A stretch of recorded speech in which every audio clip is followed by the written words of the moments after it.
Deuteronomy chapter 31, verse 1. When Moses had finished giving these instructions to all the people of Israel, verse 2, he said, I am now 120 years old, and am no longer able to lead you. The Lord has told me, you will not cross the Jordan River. Verse 3, but the Lord your God himself will cross over ahead of you. He will destroy the nations living there, and you will take possession of their land. Joshua will lead you across the river, just as the Lord promised. Verse 4, the Lord will destroy the nations living in the land, just as he destroyed Sihon and Og, the kings of the Amorites. Verse 5, the Lord will hand over to you the people who live there, and you must deal with them as I commanded you. Verse 6, so be strong and courageous, do not be afraid, and do not panic before them, for the Lord your God will personally go ahead of you.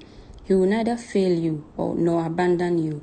Verse 7, then Moses called for Joshua, and as all Israel watched, he said to him, be strong and courageous, for you will lead these people into the land that the Lord swore to their ancestors he would give them.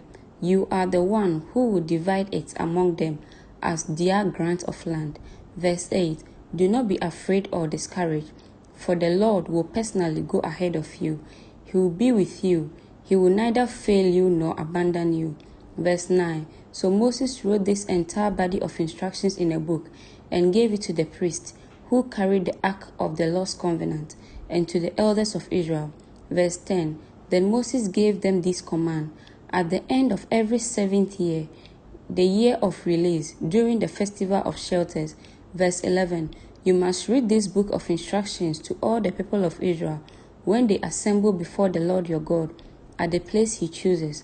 Verse 12, call them all together, men, women, children, and the foreigners living in your towns, so they may hear this book of instructions and learn to fear the Lord your God, and carefully obey all the terms of these instructions.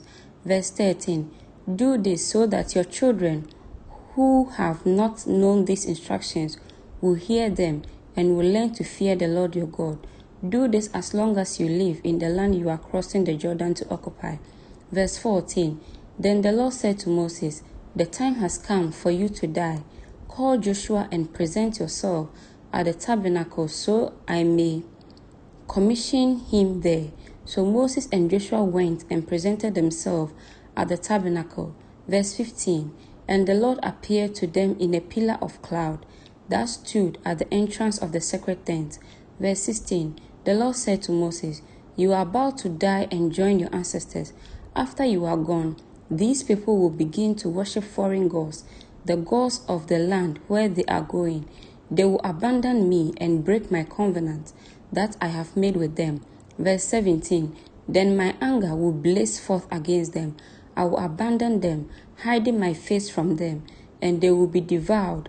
Terrible trouble will come down on them, and on that day they will say, this disaster has come down on us because God is no longer among us. Verse 18, at that time I will hide my face from them on account of all the evil they commit by worshipping other gods. Verse 19, so write down the words of this song and teach it to the people of Israel. Help them learn it, so it may serve as a witness for me against them. Verse 20, for I will bring them into the land I swore to give their ancestors, a land flowing with milk and honey. There they will become prosperous, eat all the food they want, and become fat, but they will begin to worship other gods. They will despise me and break my covenant. Verse 21, and when great disaster comes down on them, this song will stand as evidence against them, for it will never be forgotten by their descendants. I know the intention of these people, even now before they have entered the land I swore to give them. Verse 22, so that very day Moses wrote down the words of the song and taught it to the Israelites. Verse 23, then the Lord commissioned Joshua, son of Nun, with these words, be strong and courageous, for you must bring the people of Israel into the land I swore to give them. I will be with you. Verse 24, when Moses had finished writing this entire body of instruction in a book, Verse 25. He gave this command to the Levites who carried the ark of the Lord's covenant. Verse 26. Take this book of instructions and place it beside the ark of the covenant of the Lord your God, so it may remain there as a witness against the people of Israel. Verse 27. For I know how rebellious and stubborn you are, even now while I'm still alive, and I'm here with you. You have rebelled against the Lord. How much more rebellious will you be after my death? Verse 28. Now summon all the elders and officials of your tribes, so that I can speak to them directly and call heaven and earth to witness against them. Verse 29. I know that after my death you will become utterly corrupt and will turn from the way I have commanded you to follow. In the days to come, disaster will come down on you, for you will do what is evil in the Lord's sight, making him very angry with you with your actions. Verse 30. So Moses recited the entire song publicly to the assembly of Israel. Amen.